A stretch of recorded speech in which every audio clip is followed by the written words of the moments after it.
Mr. Sanjay Chadda has been able to join us.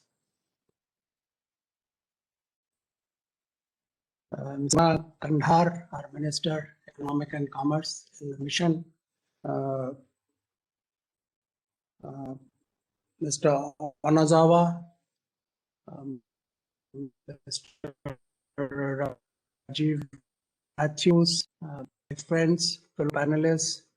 It's a pleasure to be with you here today. Japan and India have a long traditional relationship, and India has so much of respect, like the rest of the world, for technologies developed in Japan. In the old economy, it was technology developed in Japan, manufacturing done in various parts of the world. And now in the new knowledge economy, it is more to use the knowledge focus. And this is what this session is all about. We bring to you about 150 Indian small and mid-sized companies in software and information technology. India is a traditional leader in the field of software. And I think cooperation that can happen with Japan in the area of software, there is a lot of potential to do more. And that is why we are having a special session for Japan today. Indian software industry is very US-centric till now. Almost 70% of our exports, about $143 billion, is destined for United States. About 17% goes to UK. And a much smaller percentage is with Japan. We would like, of course, this engagement in software to be much more. One of the reasons is that we have a language issue. And the second reason is that we have to make much more efforts in working together and in exploiting this business opportunity, which the new technologies are offering us. The world market is growing, and both for software, where we can work, we ran a program in the council for Japanese language for Indian software professionals for several years. And I think that is where one opportunity lies. Another opportunity is in embedded software, where we work with Japanese companies, because today you pick up any product in electronics, it has a lot of software content, a lot of embedded software goes into it. And that is where there can be a huge cooperation between India and Japan. Another area, of course, is in startup to startup connect. India has become the third largest ecosystem for startups in the world. And Japanese startups and Indian startups can co-develop, work together, not only for the Japanese and the Indian market, but for the world market. And this is true for medical electronics, today industrial electronics, where Japan is a leader. And I think that's one area of cooperation where we can work together. The whole world has changed after COVID. People are going in for increasing digitalization. And that is where we have a lot of complementarity in working together. There is a lot of synergy. And we are keen to meet the Japanese companies who want to work with Indian companies. If you are a large company like Hitachi or Toshiba, you can go to any part of the world and set up your operations. But if you are a small or mid-sized Japanese company, you need partners. The IndiaSoft platform offers you a choice of partners. You have 150 companies to choose from. And that's why I would request my friends in Japan to please make use of this opportunity and visit the IndiaSoft exhibition.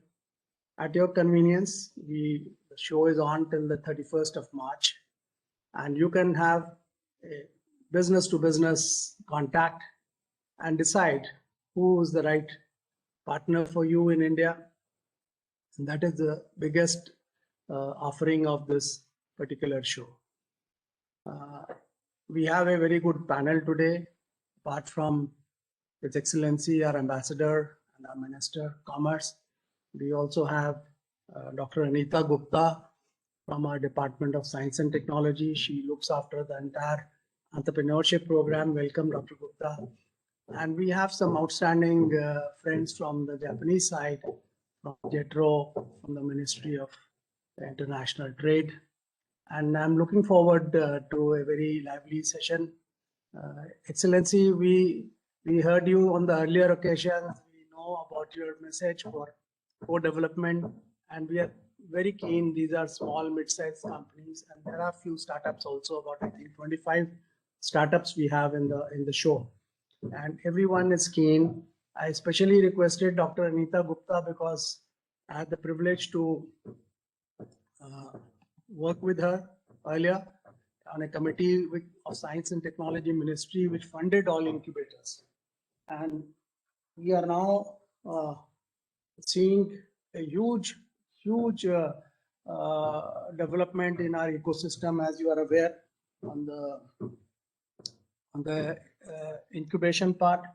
And we will look forward to working with Japanese companies, and we look forward to incubator connect in Japan.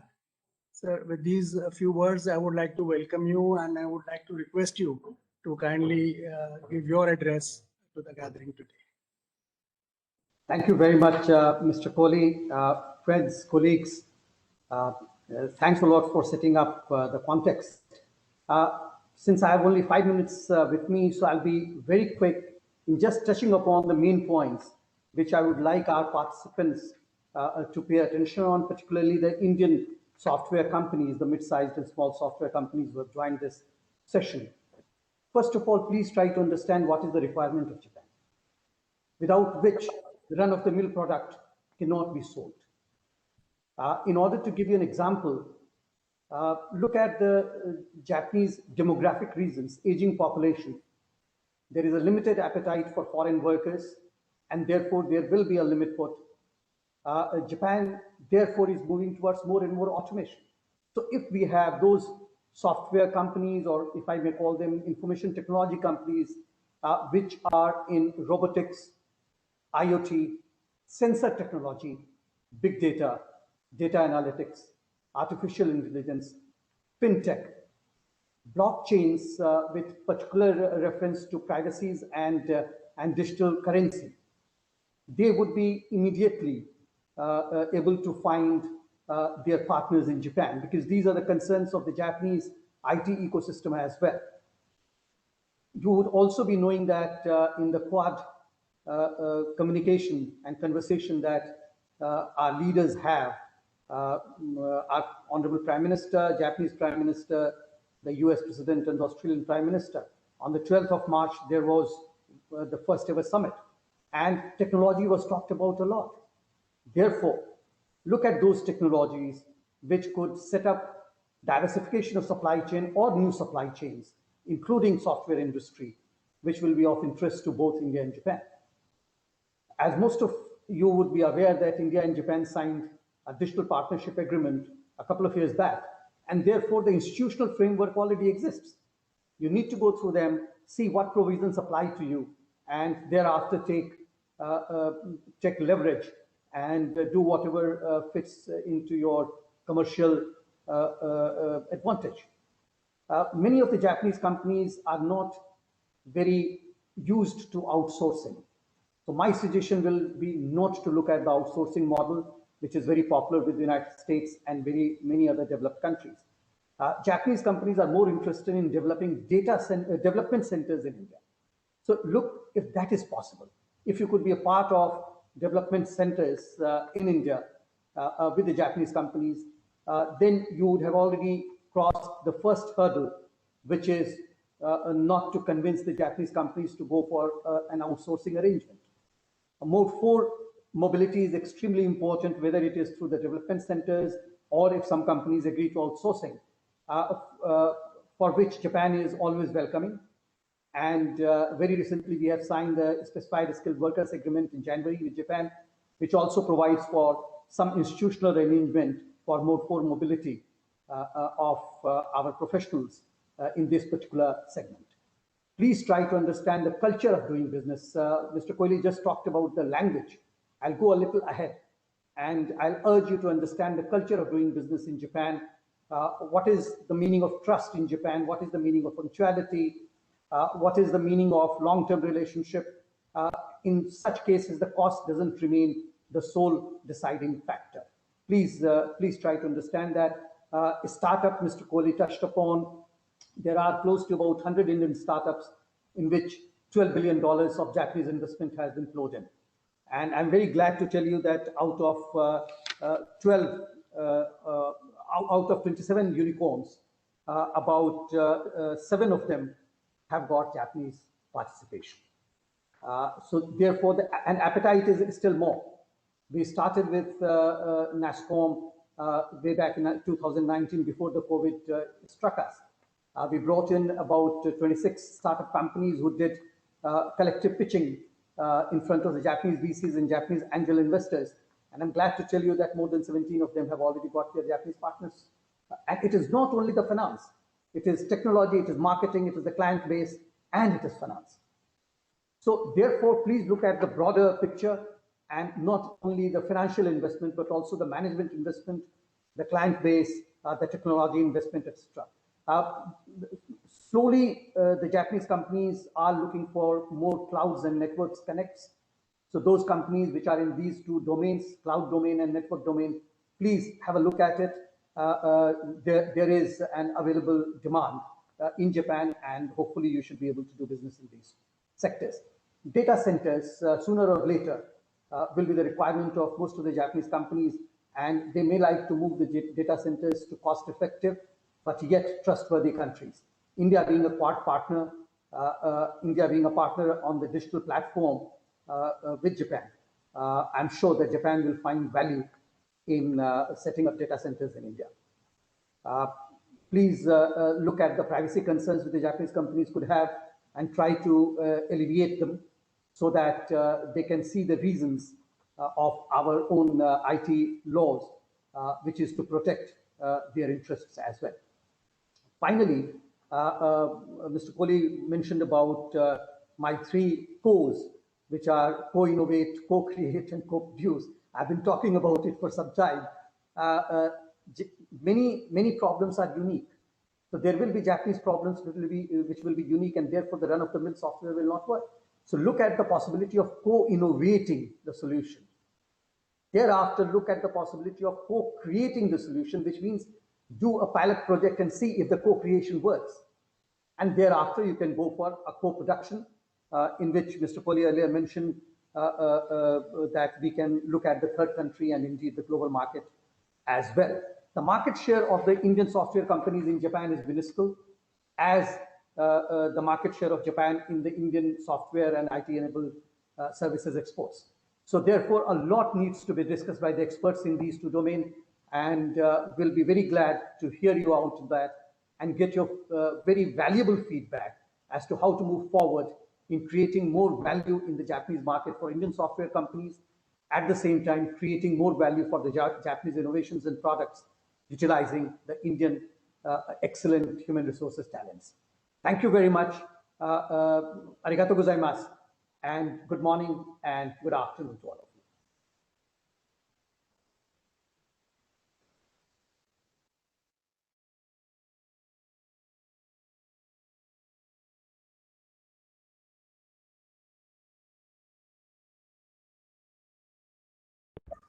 Kohli ji, you're muted.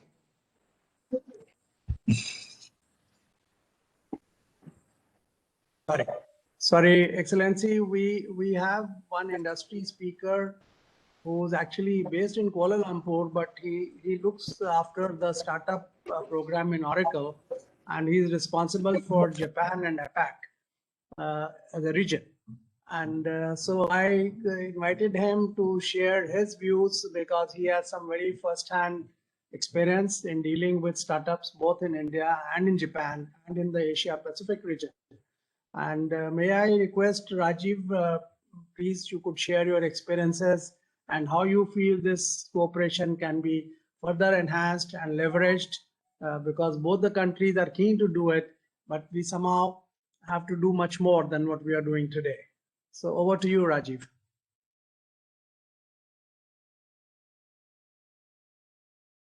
You are muted, Rajiv. You are muted.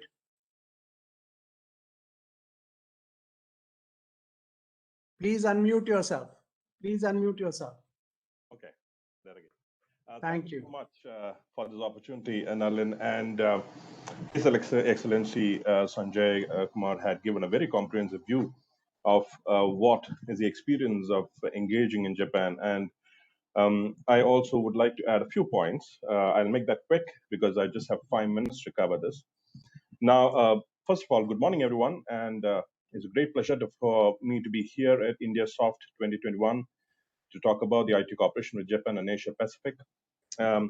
Let me bring forth some of the challenges that I observed during my work with my Japanese counterparts on the feasibility of setting up a corporate innovation program in Japan.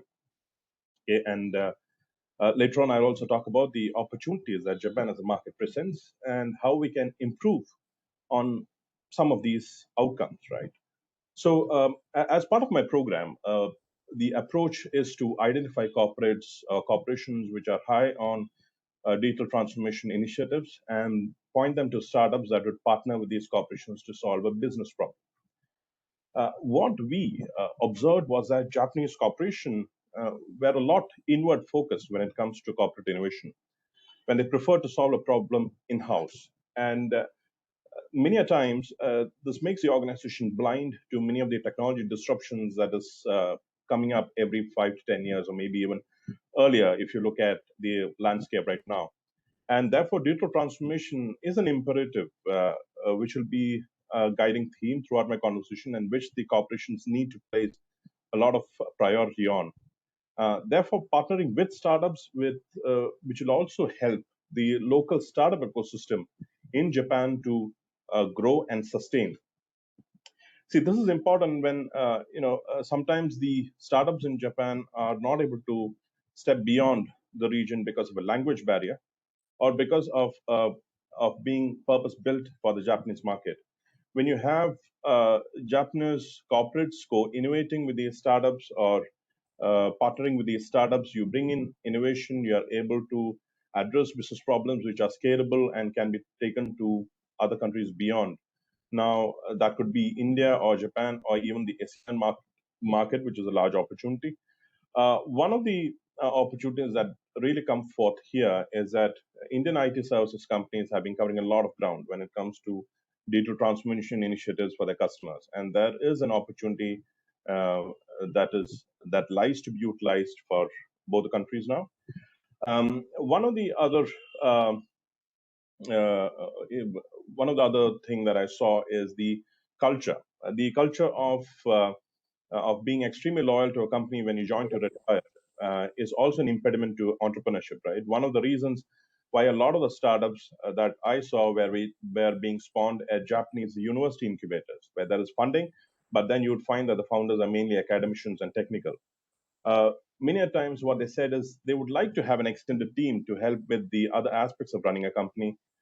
It could also be about outsourcing such POCs to a outsourcing product development partner in India, okay, and help make a product. Now, what that does is a product can be quickly realized, can be quickly built up because of the inherent strengths in the IT services or the product, product development skill set that our industry has, and which could um, help to overcome the skill shortage that the Japanese IT industry has to an extent, right? Uh, the the use case for that is seen across in Japan, apart from embedded systems, is also health technologies like assistive technologies, remote health monitoring, and other use cases for the aging population that you see there. You also see that a lot of the companies are generally sticky with their technology. They don't like to share technology beyond their operations, beyond their corporation, but that is something that can give dividends if they can partner with startups. If they could invest or build extended development teams in India and work to create a product, right? So that is an opportunity that I see coming up. One of the other points that I would like to talk about is skilling. Now, India thankfully has a very robust skill development program, which can also be leveraged while Japan is looking at skill resourcing. What is required is perhaps identifying partners who can deliver on a tailored curriculum, which focuses on the skill priorities for Japan, and then have the requisite placement services in place. We could also have Japanese companies scouting for talent in these engineering institutions on a placement day or operationalizing on student exchange programs. This is how that cross-cultural divide is bridged, and you have more people working in Japan, and you slowly start building towards having more IT skills, working in the Japanese technology ecosystem. You also have exchange programs you could have between the Japanese universities and the engineering focus institutions like IITs and IICs, which could focus on robotics, smart manufacturing, space, drone, right? So these are all upcoming domains for both the countries. If you look at a recent agreement that was being signed where they were looking at a high altitude broadband for unconnected regions, you could look at projects like Starlink, which is all about high altitude broadband connectivity, which can be operationalized, considering that India has a very frugal but formidable capability in space, and added to that startup ecosystem of space domain. Lastly, if you look at the smart cities, India has rolled out the 100 Cities Smart Cities Challenge. As part of the program, I worked on it, and we have enough and more programs that was bought for the ICT interventions listed. And these companies can also bring forth the same solutions for smart city projects in Japan. For example, Tokyo Metropolitan Government, which just came up with a smart city, bid, and you have so many other smart cities also coming up across Japan. So these are some of the opportunities that I found, and that's it from my side. Thank you for this opportunity, and I welcome the discussion that is to follow. We could elaborate on some of the points discussed. Thank you.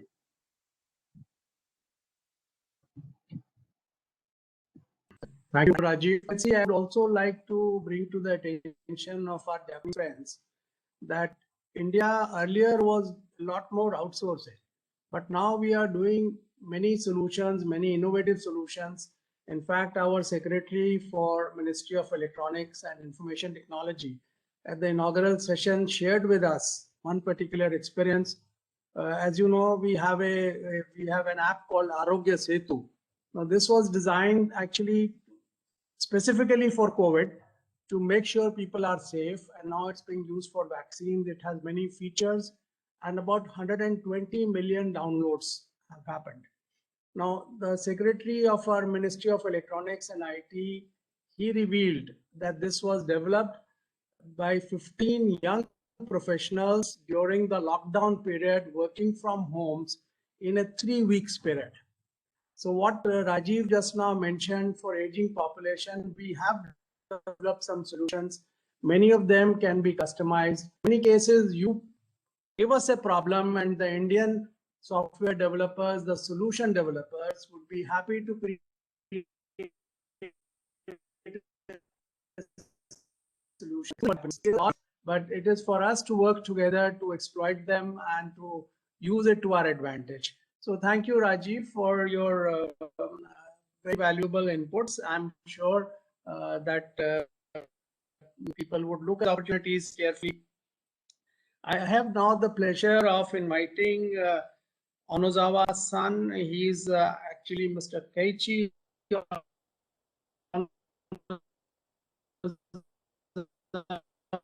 is the policy director in general industry in Japan, the career bureaucrat of MeitY, and has been in Delhi for 2.5 years. We couldn't have had a better person who knows India well now in 2.5 years' time, and we would very much like to have his perspective on how he sees the relationship. Awas-san, over to you. Thank you very much, Kori-san, for my introduction. It is my honor to be here, and I really appreciate for giving me this opportunity. Am I audible? Yes. Yeah, thank you very much. Okay, so in 2018, my ministry, METI, Ministry of Economy, Trade and Industry, Japan, and METI, India, signed the digital partnership.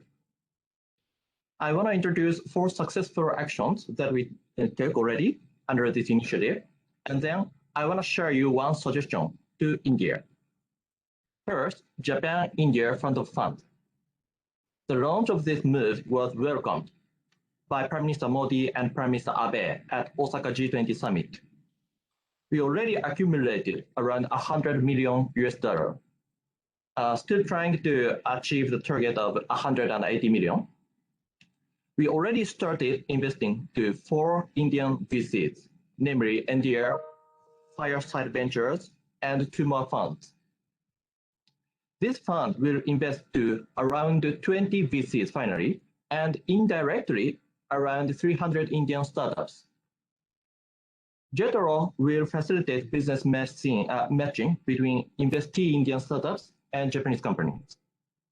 Second, METI and JETRO launched a new subsidy scheme to support the proof of concepts jointly developed by Japanese companies and Indian companies. This fiscal year, this fiscal year, we selected 10 cases.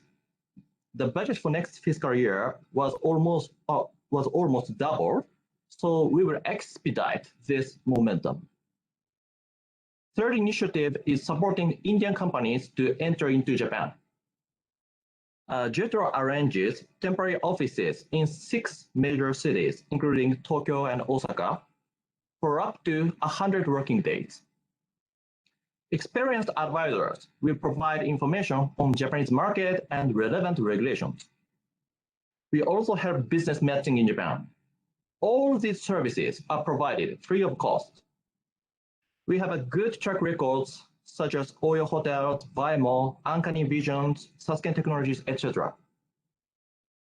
Fourth initiative is connecting IT specialists to Japanese companies. Japanese companies are keen to hire Indian IT professionals. For example, Rakuten set up a research and development center in Bangalore. They hired more than 1,000 IT specialists, and they are trying to double the number soon. JETRO has been supporting Japanese companies to hire IT specialists in IITs.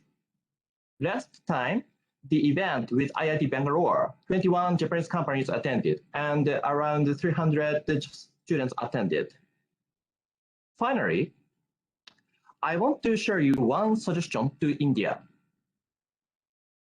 India can share your success story of India Stack globally. Many African countries are keen to replicate the success of India's digital infrastructure, including Aadhaar, direct benefit transfer, UPI, namely India Stack as a whole. I traveled to Ghana and Rwanda in 2019, and I met several ministers or secretaries in charge of ITs. They are very keen to develop similar digital infrastructure. Morocco is the first country to introduce Aadhaar-like national ID system. And Ambassador Darmaji was a person who traveled to Morocco and inspired them. Philippines also started the similar activities, and Ethiopia and many more countries are also keen to do the same. I believe Japan should also learn a lot from Ambassador Darmaji, luckily here in Tokyo. Minister Hirai, in charge of IT, is trying to develop the CoWIN-like application for digital certification of vaccination. Japan should take advantage of this chance. And I think India Stack can be a chance for Indian IT companies because they can easily replicate their services in another market if the similar infrastructure was built in those other markets. Indian market is very unique in the meaning that that is not dominated by some specific very big platformers. Basic functions such as payment, eKYC are open to any companies India's tech democratized the digital economy in India. Also, data sharing platform in India's tech, such as health tech and account aggregator in financial sector, can take the lead in global standard. This will democratize the data ownership globally. Indian IT sector will get stronger by taking advantage of the same global platform. Japan can also supplement in hardware such as submarine cable, data center, or cybersecurity technology. For example, NEC successfully built the submarine cable between Chennai and Andaman Nicobar Island. NTT announced to invest around $2 billion on data centers and cables. Trust is very important in cybersecurity, and Japan can be a trusted partner for India. Thank you very much. Thank you, Anazawa-san. Thank you so much for your deep insights into the Indian IT scenario.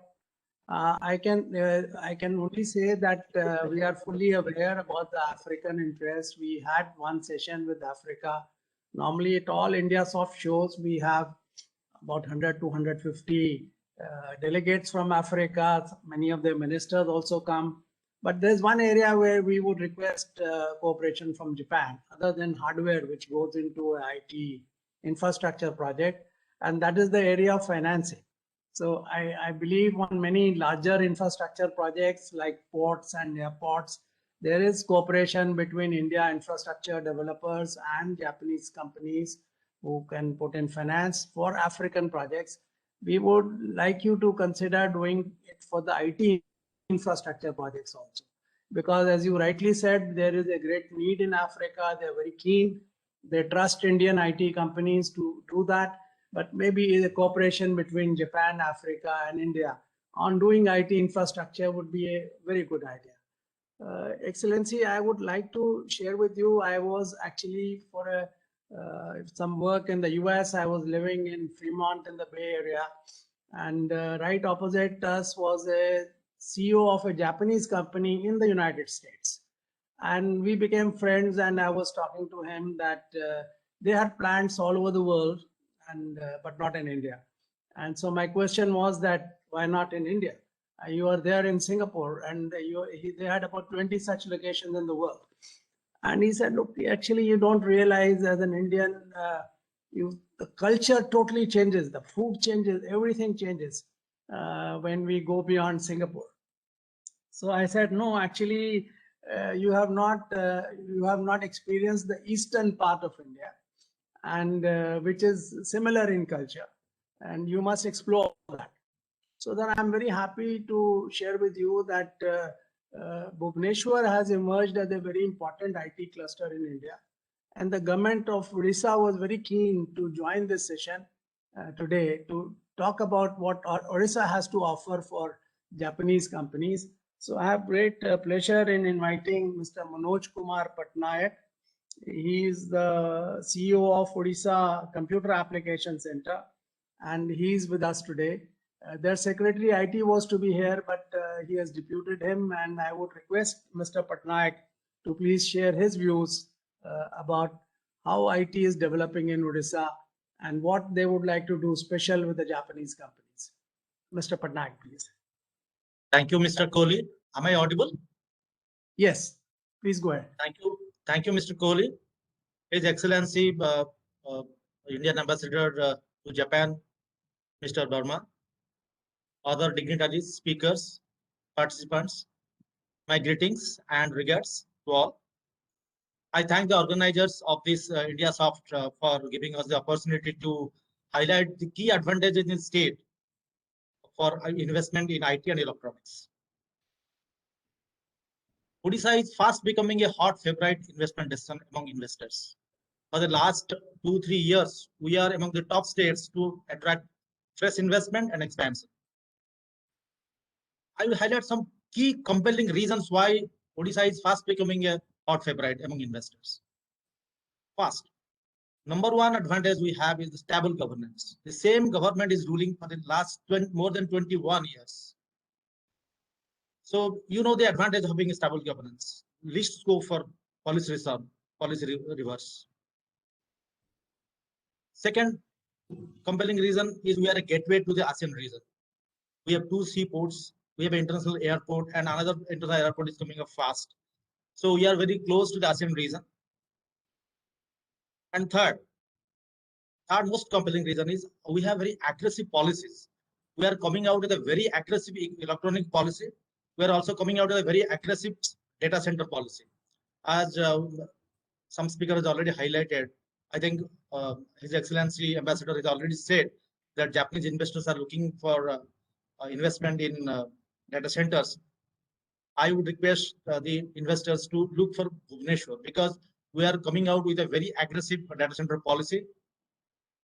And I take this opportunity to inform all that we are having a IT park, an electronic park, which is closest to the state capital. It is within 10 kilometers of the state capital. I think nowhere in the country such a park exists closest to the state capital.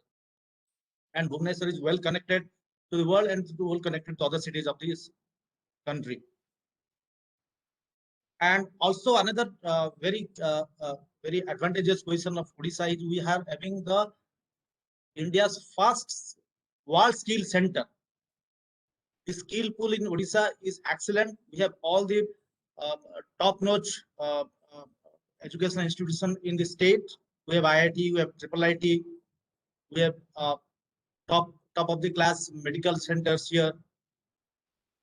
So skill pool is excellent in the state, and I think investor will not face any problem in attracting skilled manpower in the state.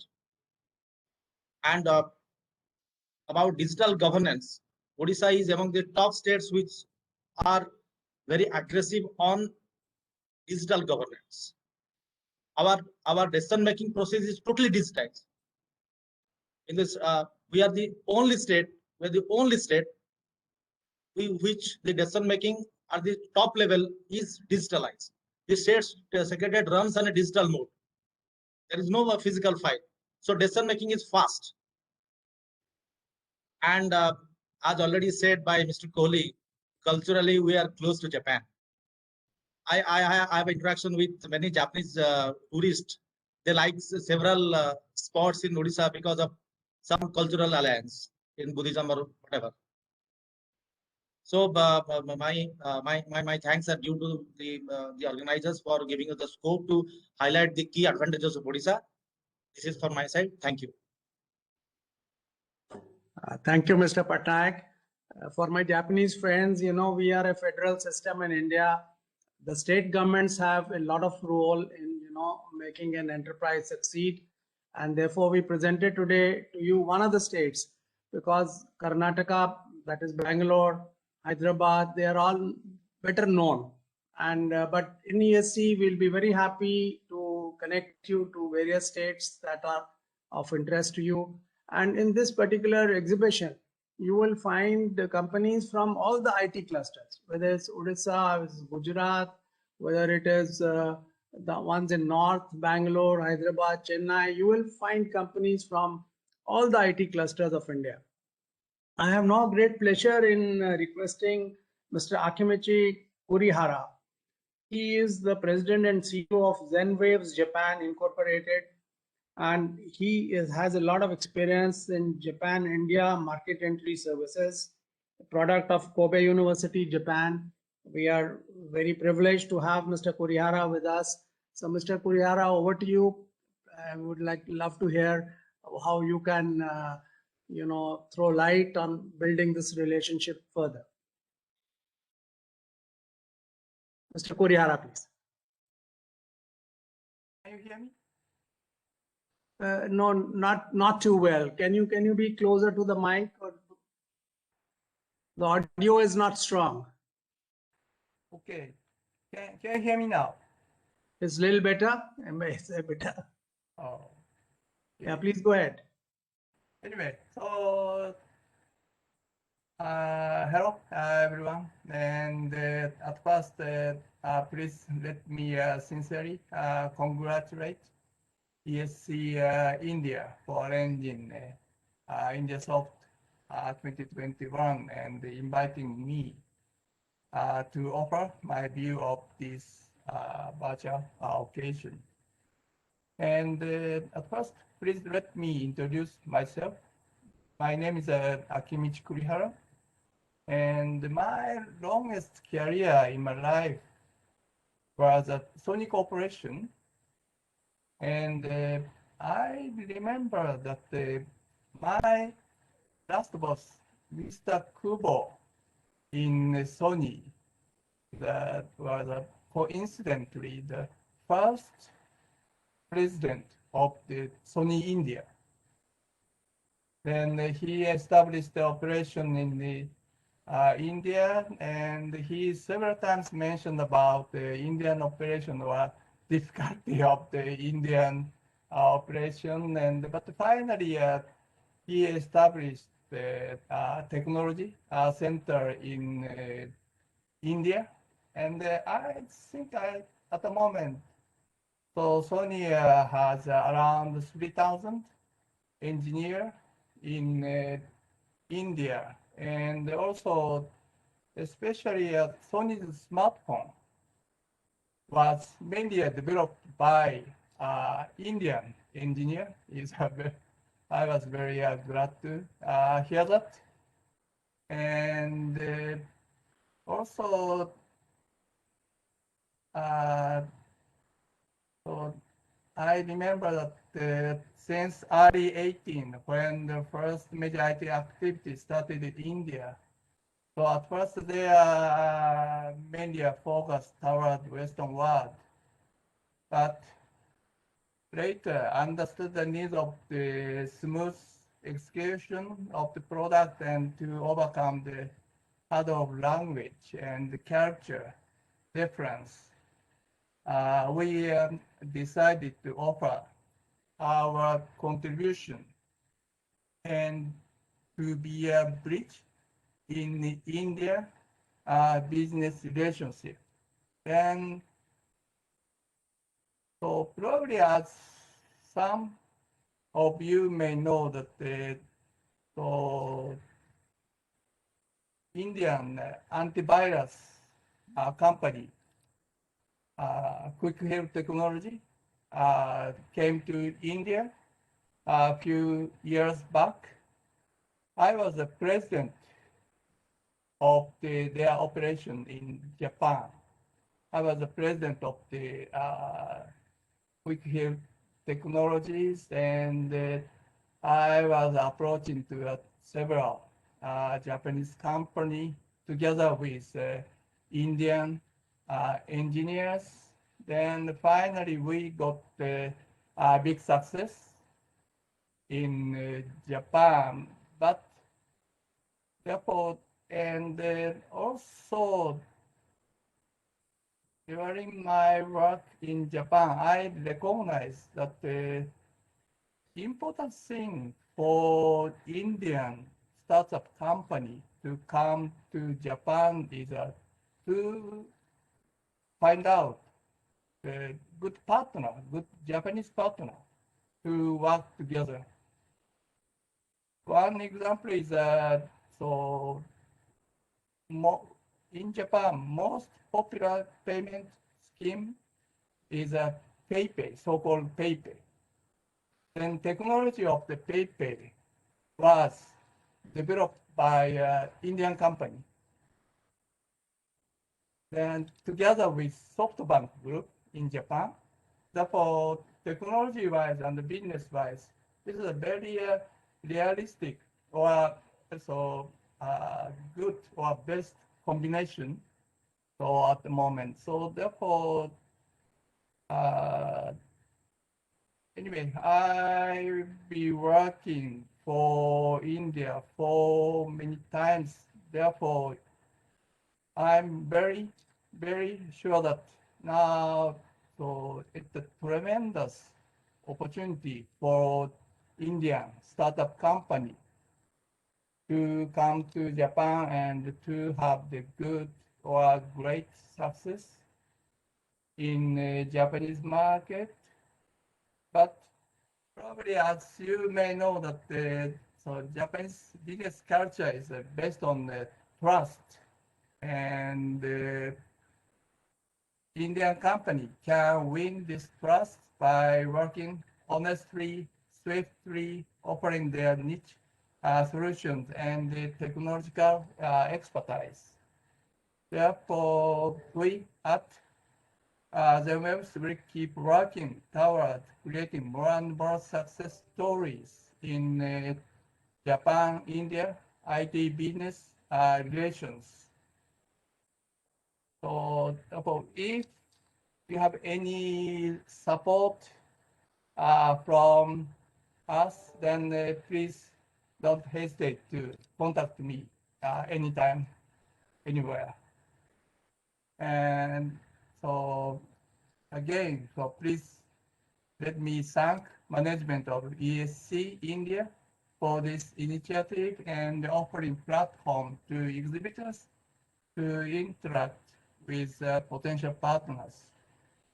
And lastly, so in addition to business, so what I'd like to emphasize is, so I love India. I love Indian people, culture, history, and food. And my so life work at the moment is to increase the Indian Japan fan and Japanese India fan as many as possible. So thank you. Thank you so much. Thank you so much for your very valuable insights and sharing success stories between India and Japan. Even I was not aware so many success stories exist.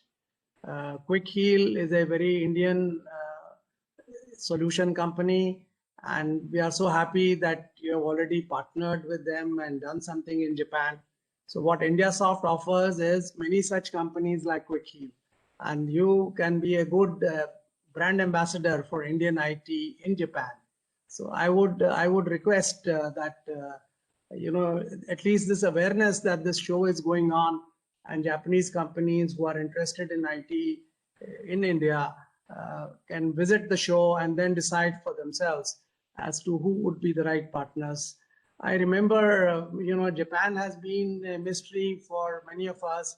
Long back, I read a book by Akio Morita, the Sony Corporation chairman, too, and it was very revealing as to how Japanese business works.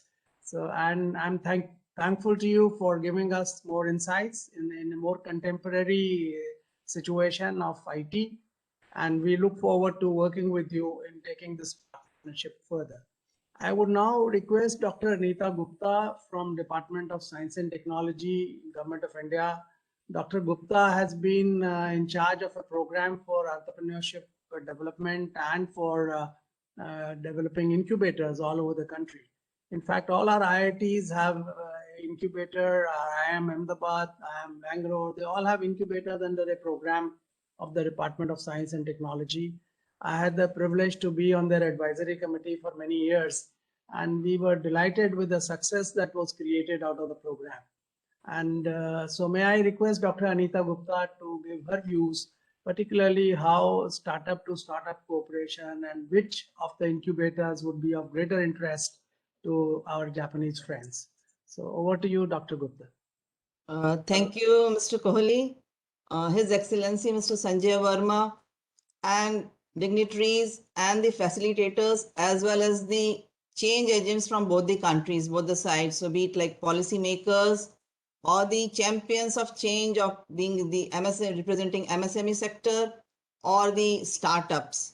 So let me congratulate the IndiaSoft ESC for inviting me to share my views, my insights, as Mr. Nalin Kohli has already highlighted, as well as Mr. Sanjay Verma has laid down the blueprint of collaboration, be it like co-creation, co-innovation. So we have started really on a very right note.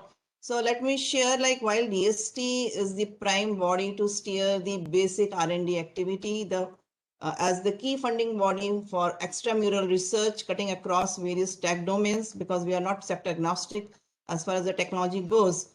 But it was really visionary in the sense that they created National Science and Technology Entrepreneurship Development Board to steer and take forward what is really happening at the lab level and translate it to market level in terms of commercially viable products and services.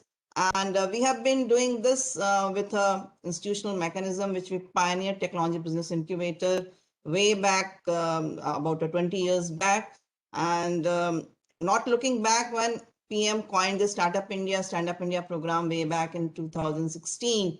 And I'm proud to share, many Government of India departments have joined hands, state governments, as we all heard about the Odisha. There are more than 26 states which have this startup policy, and all working in a collaborative manner to make a very welcoming ecosystem and enabling ecosystem for startups, which are perceived to be now change agents, not only solving India-centric problems, but also making products which have global relevance. So make for India, make for the world is the new mantra which we are really embarking on with the mission of Atmanirbhar Bharat Abhiyan or mission.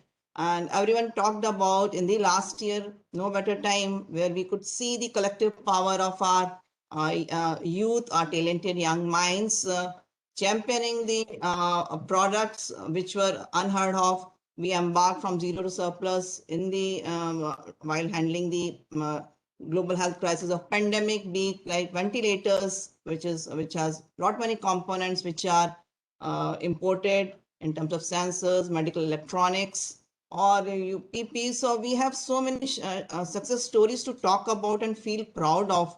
And this is the right time when we really envision our future in the post-COVID era, where we cannot accelerate the pace of development or market translation, or hitting upon various other, not only the domestic market territories, but also expanding and scaling up startups which are aspiring to hit other markets in terms of cross-border collaboration.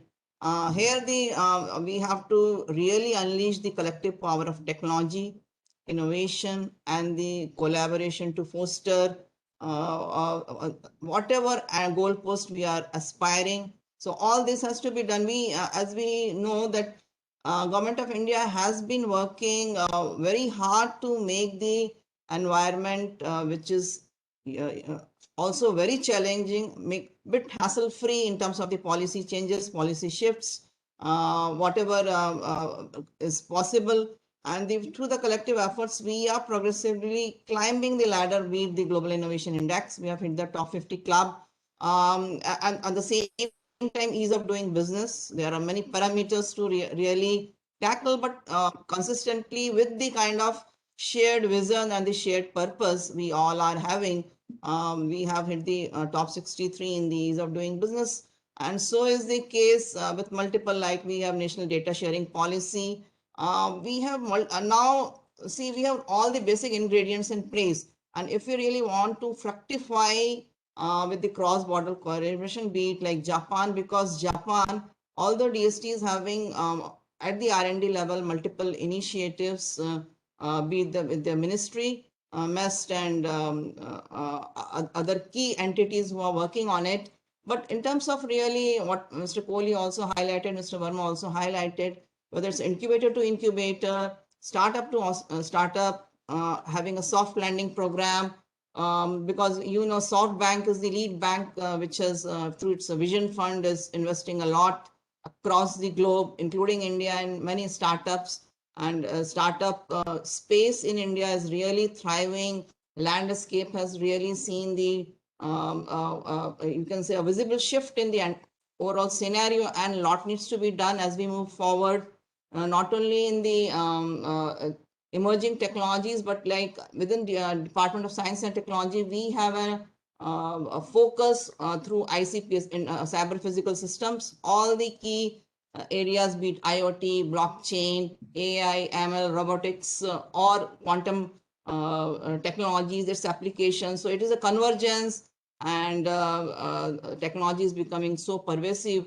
Whatever we think of, it has to be really carved out based on connecting the various dots. Everyone has talked about the culture when we have the cross-border collaboration and pollination of ideas. We need to really think about the culture, the psychology, the trust factor. I'm happy to share I led a delegation of women startups in the tech startup domain and in Israel last year only, just before the pandemic struck. And we could see the same. Israelis are really very smart, and they if one wants to forge a deal, it has to be on a very strong footing. And the women startup in the cybersecurity domain could strike a deal. So that was a really path-breaking kind of initiative for us, that having an experiential visit for a week, and she could strike a deal because the dialogue was happening for a long, and that could happen, and we could explore. Currently, DST is having cross-border collaboration with 8 of countries. It's Switzerland, it's US leads the chart, obviously, and Israel I talked about. Then East African countries like Rwanda, Ethiopia is also being experimented, because whatever solutions startups develop in which are valid for India is also find place in African and very other developing countries. We have Millennium Alliance program, which only targets these kind of solutions, which are SDG, Sustainable Development Goals. But if Japan, if we are aspiring to really have some fruition, which we have been really discussing about, it has to be on very, very clear terms, based on the mutual synergies and clear requirements. And I think this is the right time to really open a dialogue, and both sides should sit together. And the agencies which could really come forward to force such kind of linkages, be it like in terms of, like we have an Invest India, which facilitates the companies to explore India as a market, understanding their law of the land. So is the case when any Indian company which is aspiring to explore Japan for the market access or some sort of a collaboration, there has to be matchmaking by agencies who can really handhold them in such kind of initiatives and exploring the markets, exploring the mutual synergies. We have Indian Science and Science Parks and Business Incubators Association, ISBA, and I think that we could identify that as a body if we are really serious and keen to have a startup to startup or incubator to incubator initiative. Our incubators find presence in all the domains which has been talked about, starting from the data related or AI ML, talk of digital stack or health stack. We have lot many cases and good startups ripe enough who could be aspiring to explore Japan as a key market in terms of their scaling up strategies. I am leading a National Science and Technology Entrepreneurship Development Board from the DST side, and we'll be happy to really explore and be a part of wherever startups are given avenues to scale up in the market.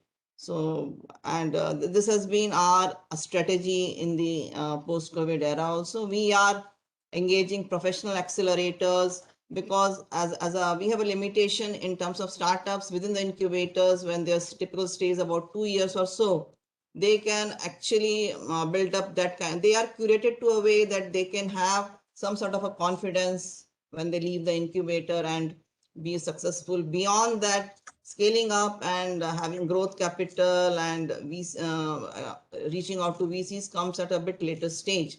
But we are open to whatever enables our startups to really fast track their growth journey. And thank you for this kind of insightful deliberations, which I could hear from 5-6 previous speakers.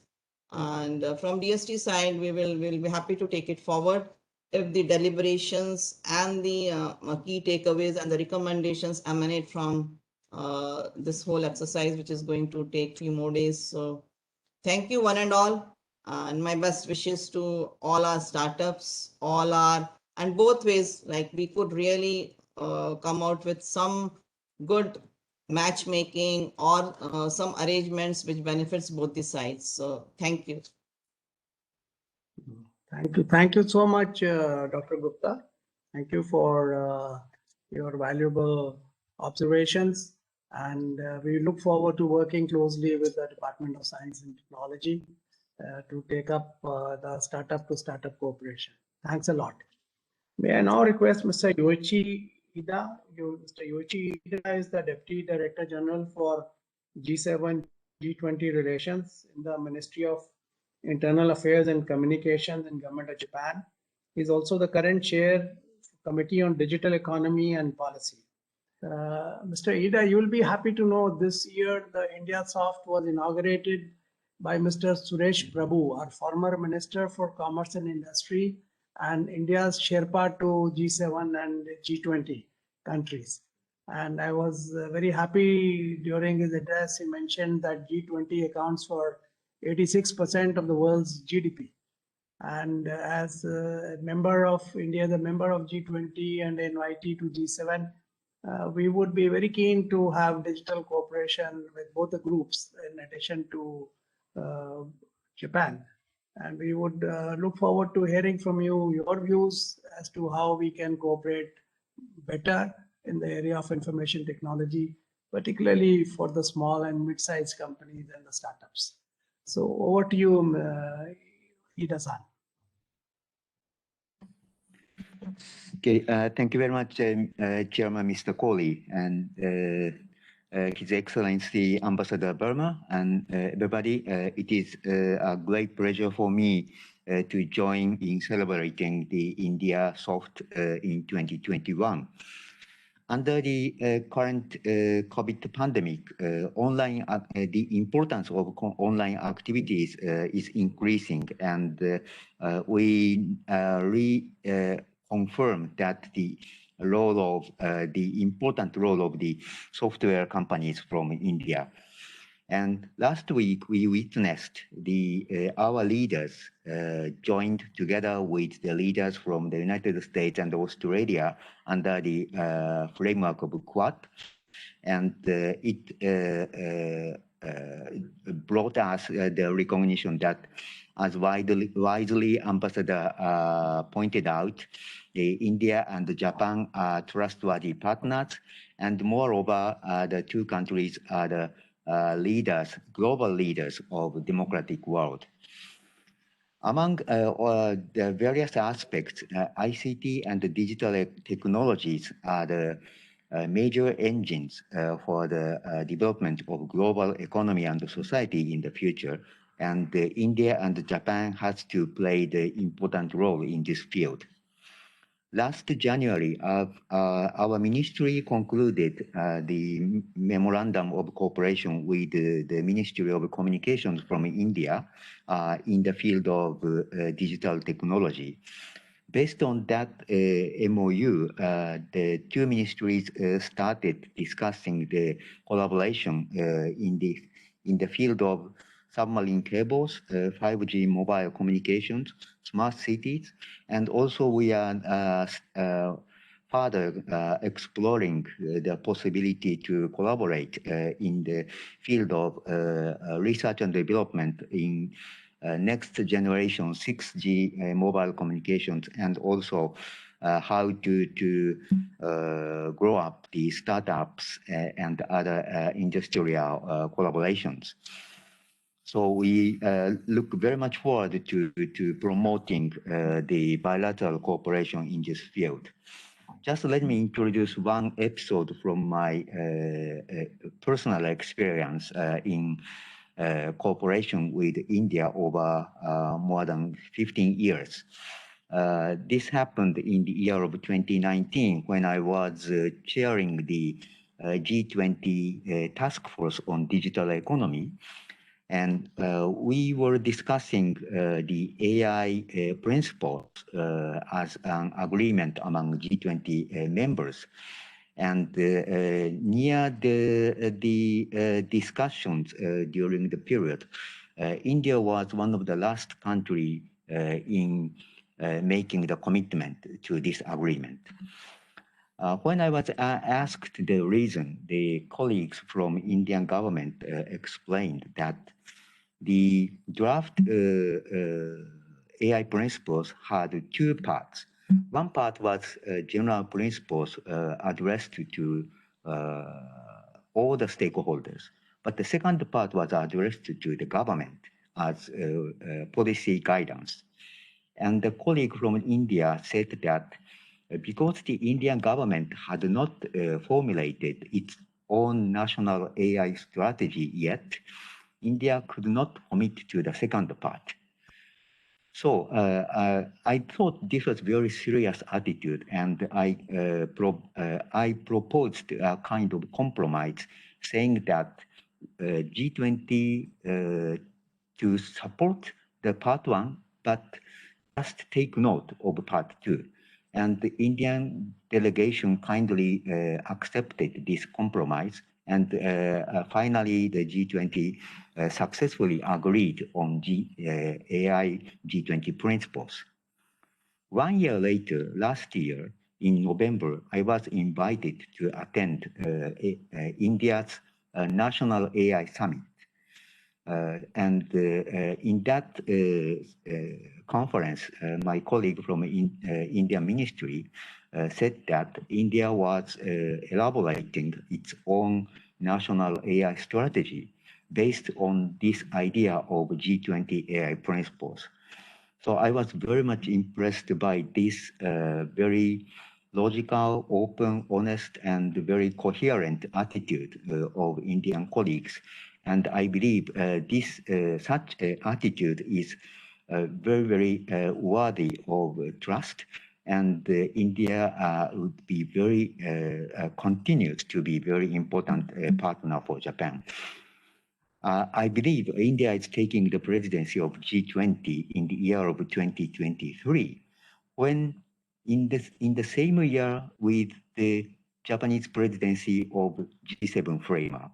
So I very much look forward to working together with India by collaborating with two frameworks, G20 and G7, especially in the field of digital technology. And just in between, even in the previous years, I look very much forward to collaborating with Indian colleagues in this field. And I believe India and Japan are the, should be the leaders to promote the development of democratic and very safe, open, and free digital economy over the world.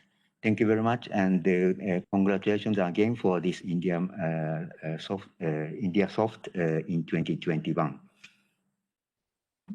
Thank you so much, Mr. Ida, for your very good oversight, not only in terms of India, Japan, but for the whole of G7 and G20.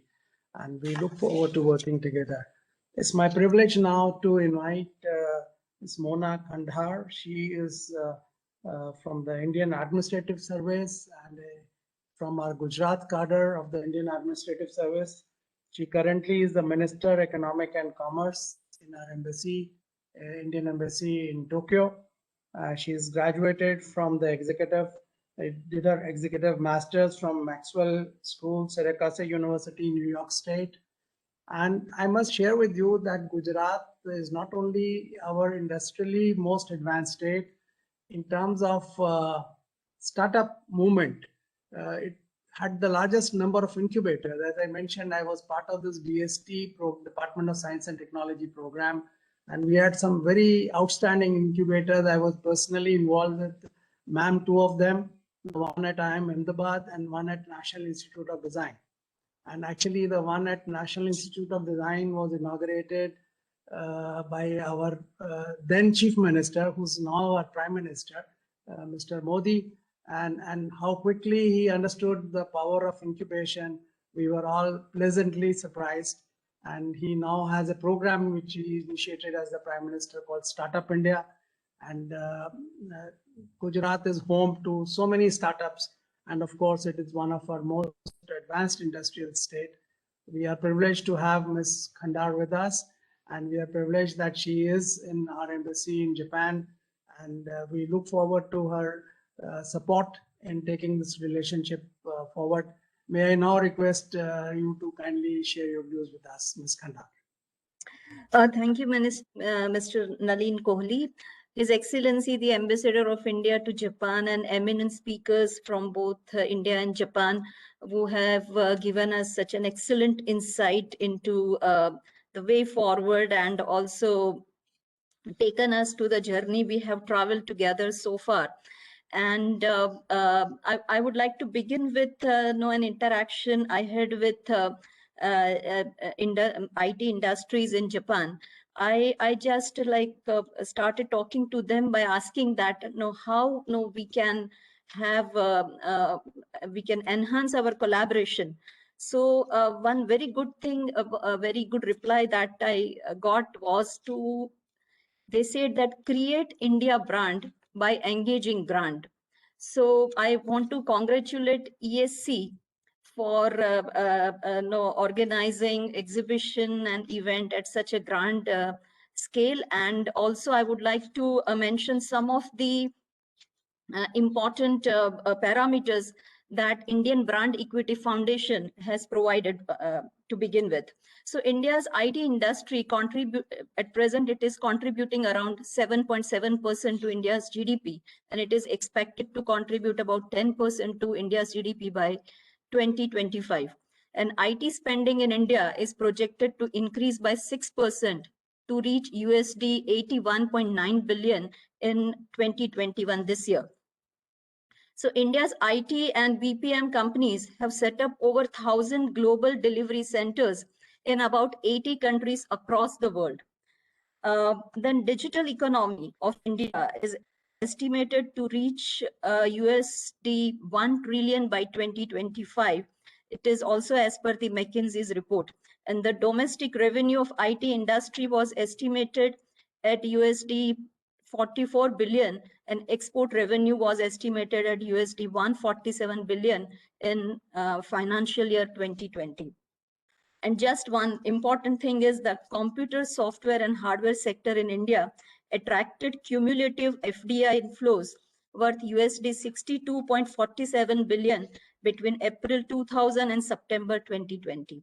The sector is ranked second in FDI inflows as per DPIIT. So with this, I would just like to touch upon some of the very important initiatives taken by Government of India. It can be categorized into three areas of funding, nurturing the startup and innovation, and putting in place a supportive policy framework. So far as funding is concerned, the most important one is setting up a fund of about rupees 100 billion, which invest into VCs and in turn several startups. For nurturing, we have one program for setting up incubators, Atal Innovation Mission, and government has come out with policies for data center park and technology and knowledge translation clusters, and national mission on quantum technology has been set up. Now we have lot has been already said about India's tech, so I will not repeat that, but it provides us with a platform just very similar to internet, on which several applications can be built, and it gives a lot of comfort and convenience to startup and innovation. So in addition, in 2020, the government released simplified other service provider guidelines to improve the ease of doing business in the IT industry. So government has also identified information technology as one of 12 champion service sectors for which an action plan is being developed. Also, the government has set up a rupees 5,000 crore, US dollar 745.82 million fund for realizing the potential of this champion service sectors. So now I would like to touch upon Indo-Japan collaboration. So Mr. Keiichi Onazawa, with whom we work very closely, has already given us a lot of insight into how this Indo-Japan digital cooperation is progressing. So I will not repeat it, but some of the important thing is live teaching events that we have been conducting in collaboration with JETRO and JCCI and METI. Our ambassador has also given details about it. One very important thing in this regard is we have also started with reverse live pitching. Now that is live pitching by Japanese startup to Indian startup, Indian financiers and Indian managers. So that has also been a very successful experiment. And this will further enhance co-creation, the possibility of co-creation and co-production. Now, Japanese companies are coming up with several, incubation centers like NEC has one with IIT Mumbai, Research and Development Center by Rakuten, Design Center by Nissan and Sony, and Marubeni has already announced that it is going to start one such R&D center in Bangalore sometime in April or May this year itself.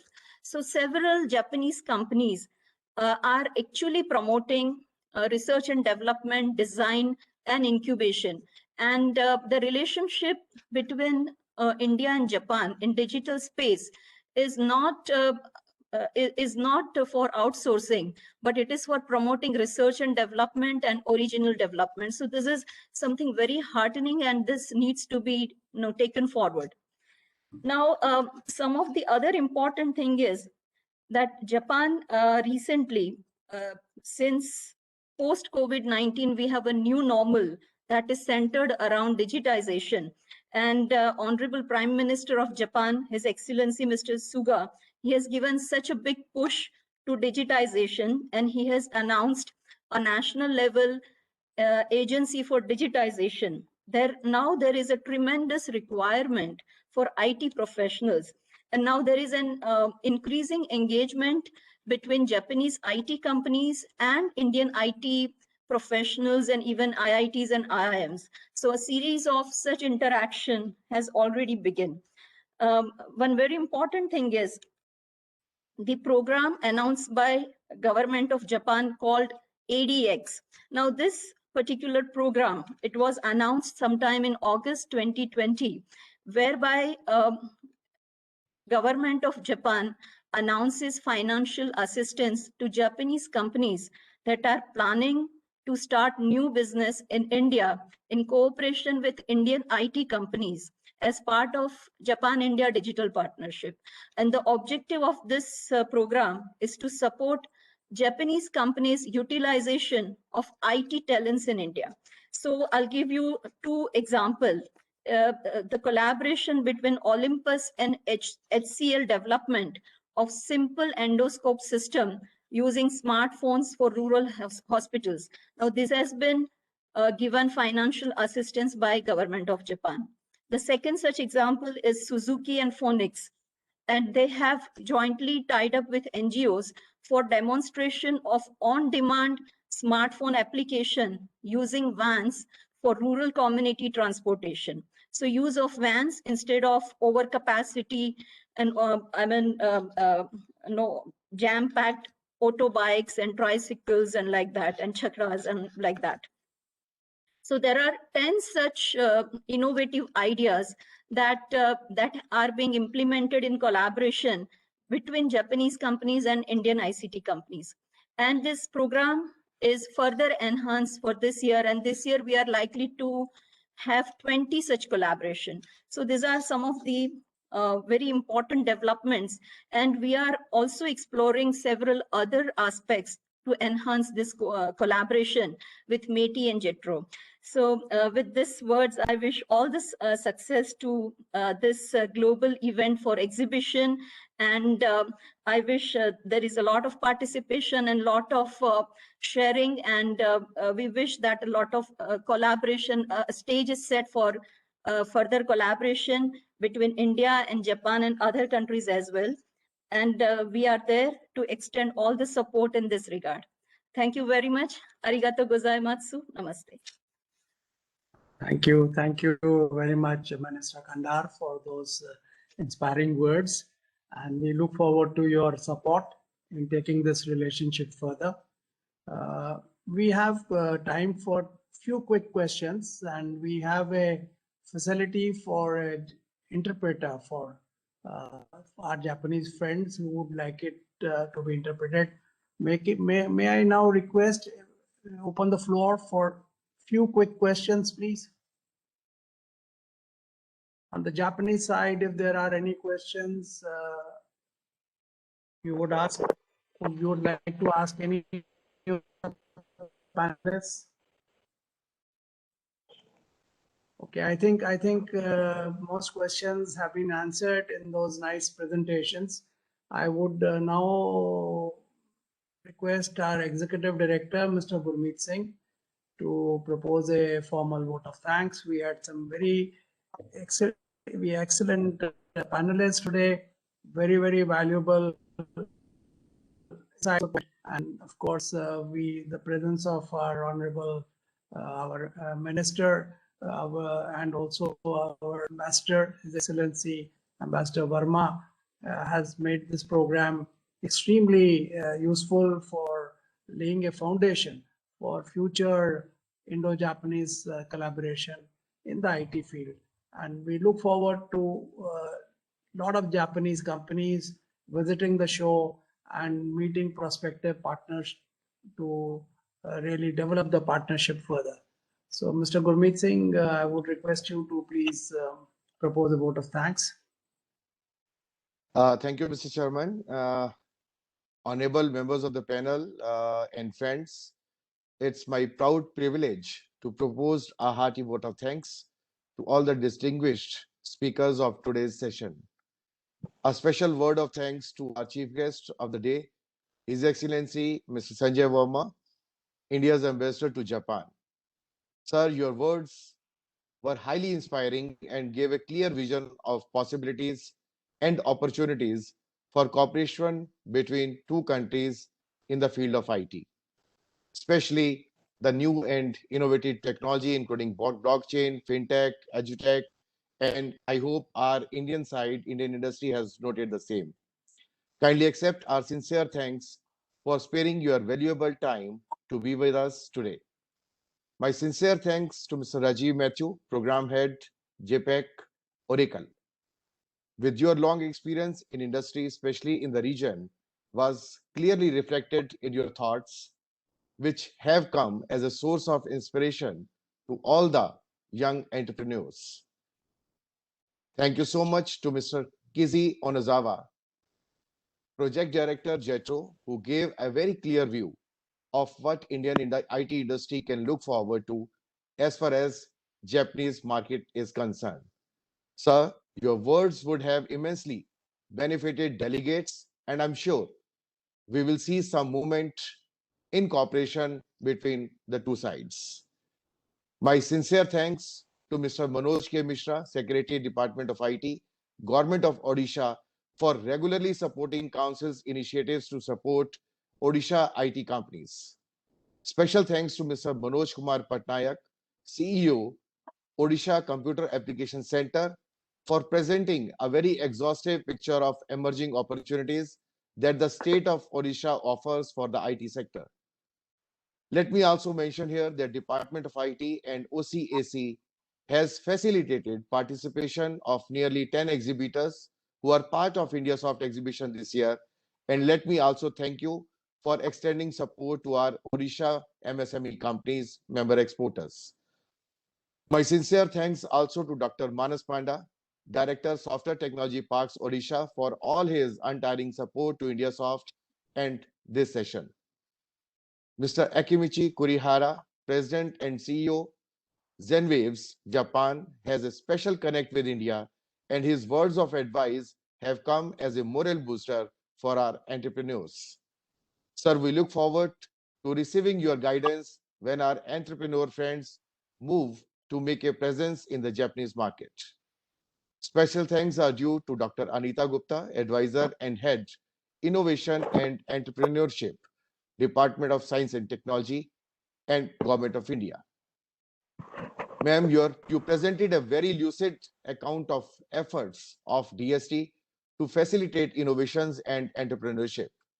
I would also like to convey our sincere thanks to the Department of Science and Technology under your leadership for supporting participation of Indian tech startups at past editions of IndiaSoft, and we look forward to the continued support to help our startups outreach in the global markets through this excellent platform of IndiaSoft exhibitions. Hearty thanks to Ms. Mona Kandhar, our Minister, Economic and Commerce, Ambassador of India in Tokyo.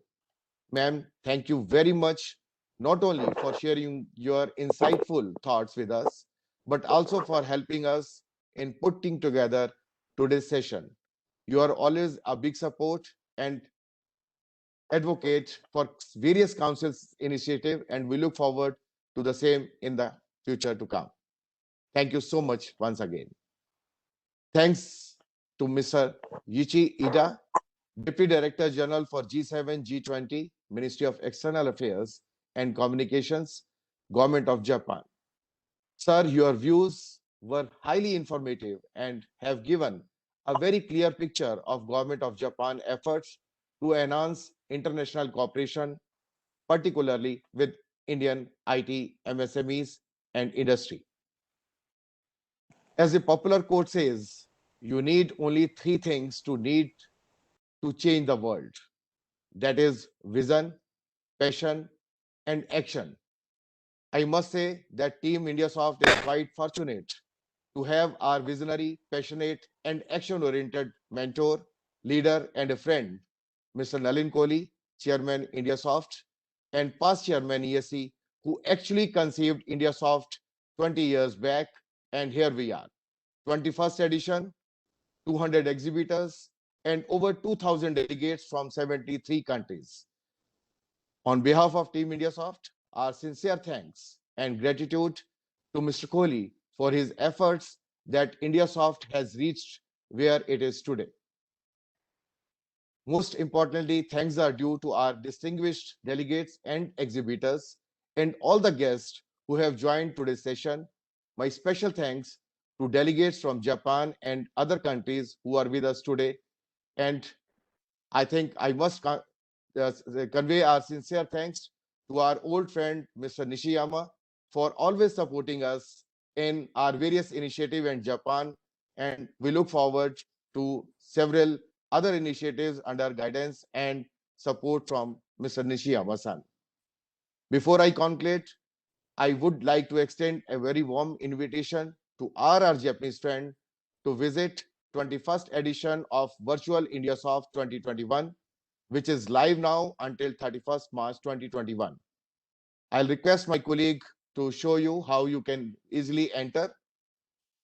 You need to just click on the event website, which is indiasoft.org. And here you will find a link to visit IndiaSoft virtual exhibition on the main page itself. By clicking on the link, you will be shifted to the virtual platform, which is direct URL is indiasoft.wowfairs.com. Here you see the lobby of IndiaSoft. It is the sign in. You can immediately put your email by default as a username and any password that you want to choose of 4-digit and more. And just clicking on the sign in, you can be inside the exhibition hall where you can meet over 150 very innovative technology companies offering a plethora of IT offerings in blockchain, fintech, edutech, robotics, cybersecurity, cloud computing. So you will find a very innovative and very competitive companies exhibiting their innovative products and services in IT. And I encourage and warmly invite to all of you to please visit anytime until 31st March. And we'll be glad to help you in case you feel any problems. Just put a mail to us or our embassy, and we'll be very glad to assist you there. Thank you so much for joining once again today's session, and we look forward to welcoming you at the virtual IndiaSoft, www.indiasoft.org.